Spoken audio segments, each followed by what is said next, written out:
La société est l'obligation d'exister. Selon la société et ses lois sociales, la seule manière de signer un contrat d'association, c'est volontairement et librement. Personne ne peut donc vous contraindre à signer quoi que ce soit. Un contrat est caduc s'il est signé sous la contrainte.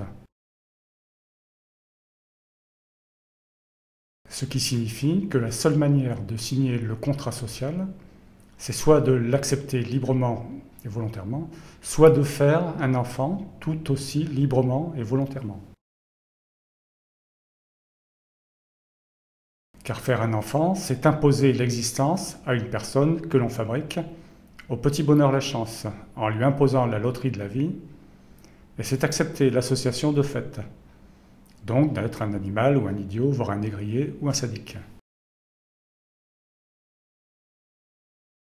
Tant que vous n'avez pas signé le contrat social, vous avez le droit de revendiquer ce que vous voulez. Il n'y a aucune limite à vos revendications, puisqu'on vous a imposé d'exister dans cette société, et avec un corps que vous n'avez pas choisi.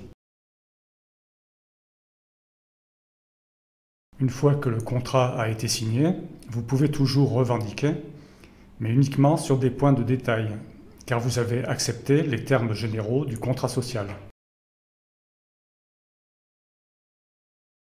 Mais vous pouvez toujours prétendre que l'accord initial n'a pas été respecté, que vous avez été floué, berné dans les termes, ou encore que la société a évolué sans votre accord dans un sens qui ne vous convient pas, que vous n'avez pas contresigné ce changement. Vous avez le choix. Hypocrisie et mensonge sont des habitudes sociales que vous pouvez utiliser à votre compte. Car la société a fortement incité vos parents à procréer. Vos parents ont fait confiance au système.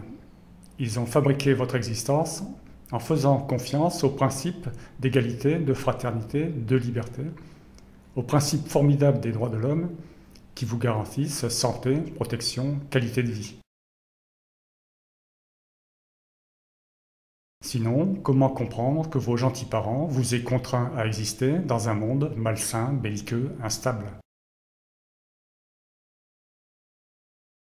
Au départ, une société n'était qu'un regroupement d'individus, simplement associés par habitude familiale, pour se faciliter la vie. L'humain animal fabriquait une existence semblable à lui, pour son utilité personnelle. Et la société devait s'adapter à ce nouvel individu imposé au groupe, jusqu'au moment où il devient rentable. Mais aujourd'hui, la société est devenue un organisme, une quasi-entité, qui existe en soi sous la forme d'une nation.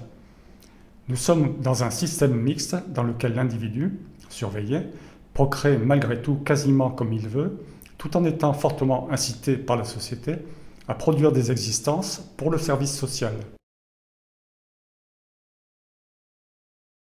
Et cette implication sociale change tout. La société devient responsable car représentée par un pouvoir quasi dictatorial sur les individus. Elle devient donc responsable de nos existences, de notre obligation d'exister, de notre fabrication à l'aveugle, de nos handicaps, de nos souffrances, de notre mort. La société est criminelle car une part, toujours sensiblement la même, subit le sort de la vie avec violence. Le pourcentage de handicap de naissance est toujours sensiblement le même. Le pourcentage de handicap gagné au cours de la vie est toujours sensiblement le même. La société fabrique des existences handicapées, donc souffrantes, en toute connaissance de cause et d'effet sur les individus, une part importante d'elle-même. La société fabrique volontairement cette souffrance, puisqu'elle est constante en pourcentage. Comment dédommage-t-elle un être humain fabriqué pour son service, mais qui ne pourra jamais avoir une vie normale, alors qu'il a été fabriqué pour servir la société à la demande sociale? La société n'est pas un être sensible, et c'est sans doute pour ça que les problèmes de souffrance des êtres sensibles que nous sommes l'intéressent peu, excepté pour la rentabilité de ces mécanismes. Demandez-vous ce que la société ne vous a pas donné, alors qu'elle est complice et instigatrice de ceux qui vous ont obligé d'exister, et qui prétendent vous avoir donné la vie. Demandez-vous ce que donner la vie signifie pour un animal et ce qu'il devrait signifier pour un être intelligent, un être humain. L'esclavagisme social vous convient-il? La naissance d'un enfant n'est pas une affaire privée, puisque c'est un associé qu'on ajoute à la société. Et donc que chacun participe à cette association par la surveillance de l'état de santé de l'enfant, par son éducation et le reste. Les gens signent des contrats entre adultes, des PACS, des contrats de mariage avec signature de témoins devant le maire, et souvent redoublés devant monsieur le curé, mais l'enfant, lui, n'a pas son mot à dire. Il est mis au monde sans précaution, sans contrôle social, sans assurance. Toute femme, avant de se lancer dans cette entreprise aussi périlleuse pour l'enfant que la mise au monde, devrait établir avec la société en demande d'enfant un contrat de naissance pour au moins tenter de garantir un minimum vital pour l'enfant et l'adulte qu'il sera. Et si la société refuse ce contrat de naissance, cela signifie que cette société n'a pas une grande considération pour cet éventuel futur associé. Donc, ne pas faire d'enfant dans ces conditions paraît le plus prudent, n'est-ce pas? Tentez donc un contrat de naissance, vous verrez bien ce que les administrateurs, présidents de la République et consorts, vous répondront, et quelle importance ils donnent à la vie de votre éventuel enfant. Mariage est synonyme de contrat. Comment peut-on abroger un contrat entre personnes consentantes?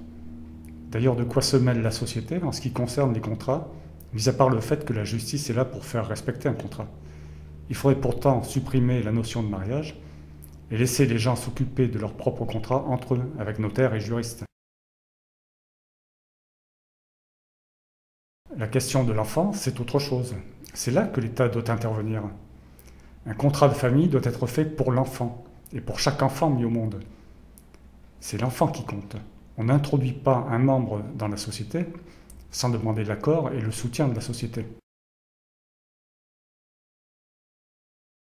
Un changement de civilisation s'impose dans ce domaine. L'enfant est une personne, c'est de lui qu'il faut s'occuper d'abord.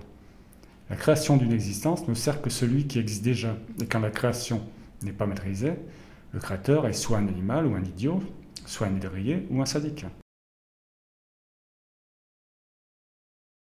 Quand un couple, avec l'accord tacite de la société, et même une forte incitation, impose à un enfant de naître, d'exister avec des tares physiques et mentales, combien doivent-ils payer pour réparer leurs torts immenses, alors qu'aucune naissance n'est obligatoire et qu'elle ne profite qu'aux existants?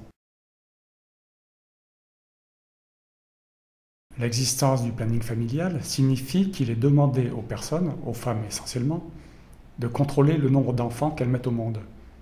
Cela signifie qu'il est demandé qu'au lieu de créer 10 enfants, voire plus, elles en créent moins en contrôlant ce qu'elles font. Cela veut bien dire que les enfants surnuméraires ne seront pas créés. Cela veut aussi dire que les enfants ne comptent pas. Ce n'est pas leur existence pour elles-mêmes qui compte, mais leur utilité familiale et sociale.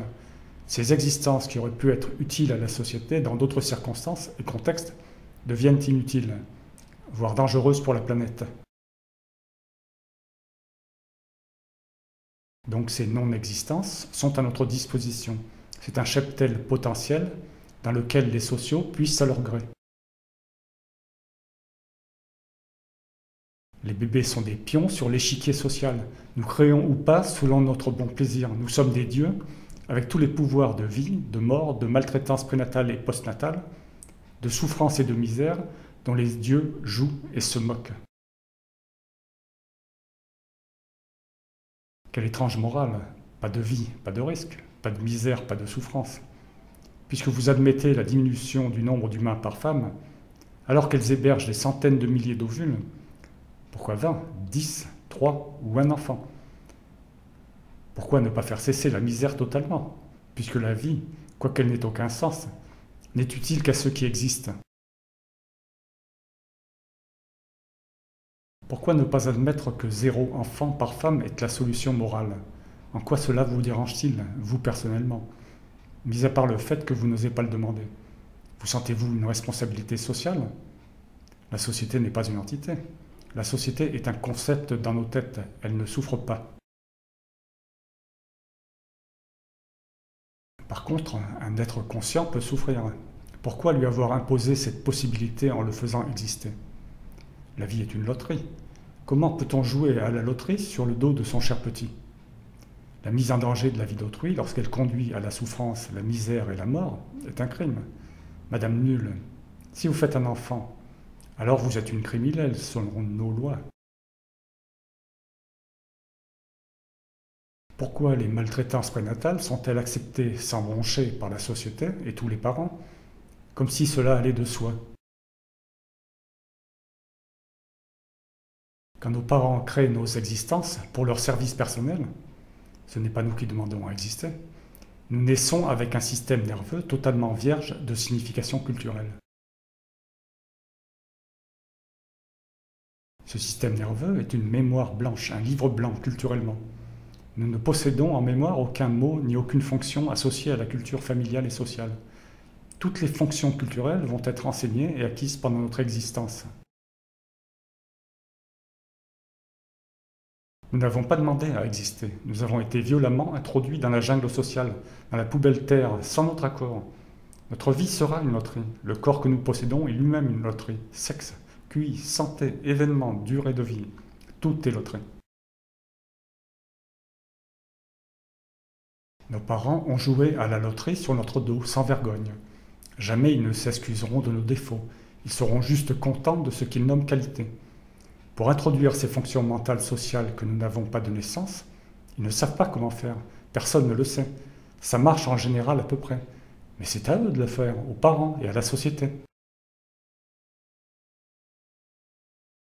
Ils veulent nous insérer dans la société. Ils veulent donc que nous ayons des fonctions mentales agréées par la société. C'est à eux de le faire, pas aux enfants. Les enfants n'y sont pour rien. Ils ne sont pour rien dans leurs existences, ni dans leurs fonctions mentales qui vont leur permettre ou pas de s'insérer correctement dans la société. Tous ces enfants ont des QI très variables. Cela va de 0, le légume total, au surdoué et à quelques génies. Pensez-vous que toutes ces différences intellectuelles donnent les mêmes possibilités à chacun de s'insérer dans la société? Nous naissons inégaux, intellectuellement et physiquement, mais égaux selon les droits de l'homme et devant la loi.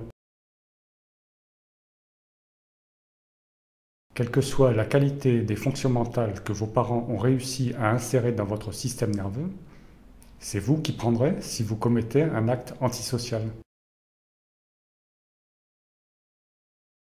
Ce sont vos parents et la société qui créent et demandent vos existences.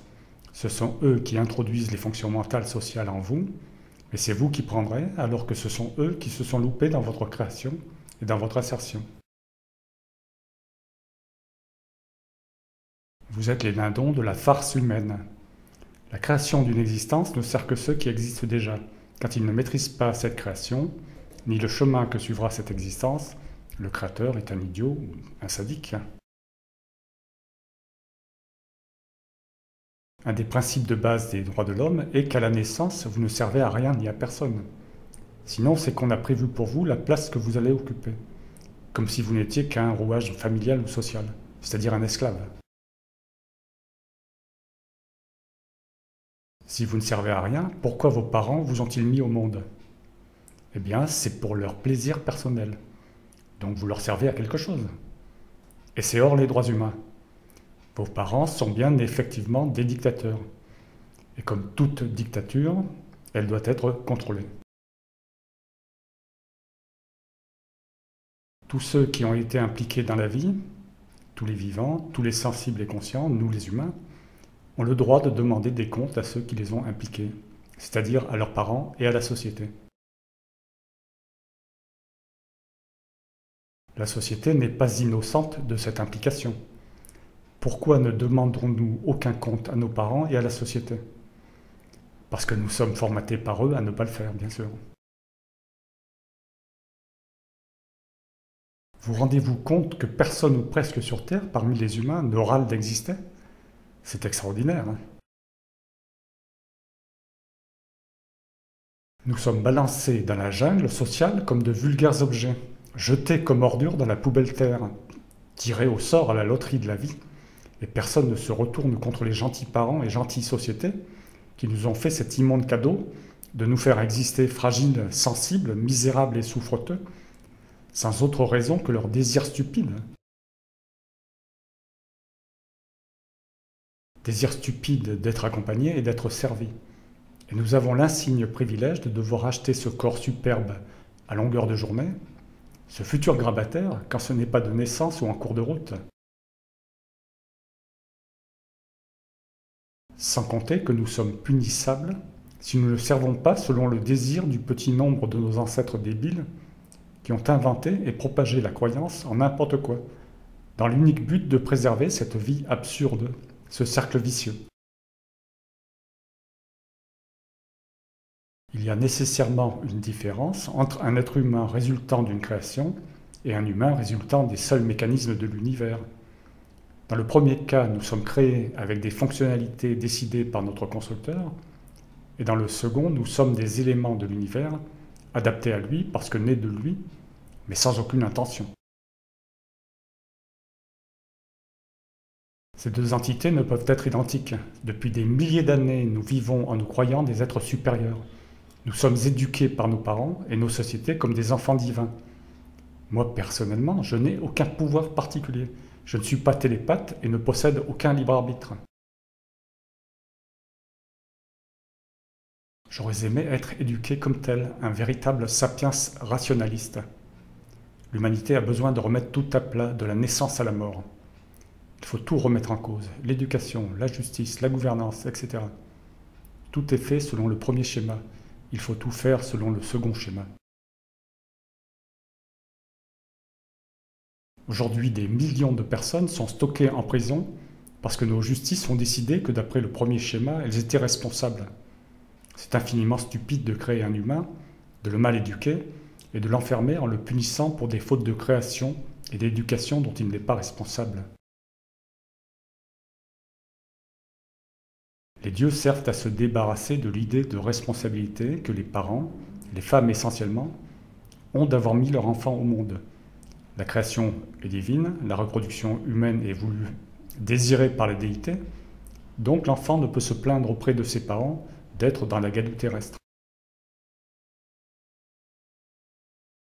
Et pour se débarrasser de l'idée de responsabilité vis-à-vis de la société, c'est la notion de libre arbitre qui les déculpabilise.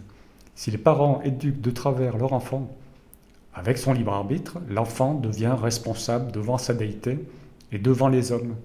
Bon débarras. Les parents ne sont pas responsabilisés de la mauvaise éducation qu'ils donnent à leur enfant, et la société, qui a encore une plus grande part dans l'éducation des enfants, est tout à fait contente de cette invention du libre arbitre. Le seul coupable est celui qui n'a pas demandé à naître et n'a pas accepté les règles sociales qu'on lui a intimé d'accepter sans même une signature de sa part. Ce qui est contraire à la loi elle-même, qui dit que ce qui est obtenu par la contrainte est illégitime. Il est amusant que le point de vue d'égalité soit uniquement examiné du point de vue de la réussite sociale. Les femmes ont la toute-puissance créatrice de l'espèce. Ce sont elles les décisionnaires en ce qui concerne la création d'humains. Et la planète est surpeuplée. Tous les criminels ont une maman. Tous les idiots ont une maman. Tous les handicapés ont une maman. Tous les dictateurs ont une maman. Et même Hitler a eu une maman. Naître en bonne santé et sain d'esprit est normal. Mais tous ces autres, qui les a mis au monde sans prendre leur défense? Qui ne s'est pas impliqué? Qui a laissé faire? Pas de vie, pas de risque. Pourquoi concevoir le mal qui va vous frapper? Pourquoi mettre au monde une femelle qui va se faire frapper? Pourquoi mettre au monde celui qui va vous dominer, celle qui va être dominée? Les femmes veulent tous les pouvoirs. Celui de création, elles n'ont même pas été capables de le gérer sainement. La surpopulation est la cause de tous les problèmes humains. Qu'elles gèrent d'abord le problème de l'esclavagisme de l'enfant avant de penser à elle. Mettre un enfant au monde alors qu'elles ne sont pas bien dans ce monde C'est stupide, voire ignoble. La Terre est le berceau de l'humanité. Qu'attendent-elles pour nettoyer le berceau avant de pouponner? Un enfant n'est pas une voiture qui peut avoir des défauts de fabrication et qu'on renvoie au constructeur. C'est vous le constructeur, madame. Un enfant est une personne qui a le droit de naître sans défaut. Et vous avez le devoir de le créer sans défaut. Même si vous créez une existence en lui donnant la santé parfaite, l'intelligence et le pouvoir, le paradis et l'immortalité, il n'y aurait que pour votre utilité personnelle qu'elle serait créée. Ce n'est pas le cas. Vous n'êtes pas capable de savoir ce qui va sortir de votre ventre à surprise, madame. Vous ne maîtrisez rien de cette création, juste le déclenchement. Une existence ne demande jamais à exister, et certainement pas dans les conditions déplorables qui lui sont offertes sur Terre, où elle doit de façon ahurissante gagner son existence, payer les dettes de ses géniteurs et les dettes sociales contractées avant sa naissance, et garantir la retraite de ses géniteurs et associés. Et toute cette incroyable stupidité reproductive galopante pour faire de la planète un enfer. C'est à mourir de honte de savoir que j'ai le moindre rapport avec ça. Analyser l'univers, le monde, l'humain, la société humaine, mécaniquement, techniquement, logiquement, rationnellement, puis tenter de comprendre comment l'être humain et la société peuvent s'intégrer sensiblement, émotionnellement à cette description conduit à une aporie. La raison et la vie ne vont pas ensemble, et pourtant la vie a inventé la raison. Les droits de l'homme viennent de la sensibilité humaine et d'une raison qui n'est pas allée au bout de son raisonnement. Prétendre que nous avons des devoirs envers la société est de la croyance. C'est prétendre que nous avons des devoirs envers nos pures inventions mentales, envers nos chimères. Nous créons nos problèmes et avons des devoirs envers ces problèmes imaginaires, créés par nos prédécesseurs. S'il n'y avait qu'une seule question que toutes celles qui désirent fabriquer une nouvelle existence devaient se poser, elle devrait être celle-ci. Maintenant que j'ai fabriqué un être souffrant, comment défaire la souffrance ?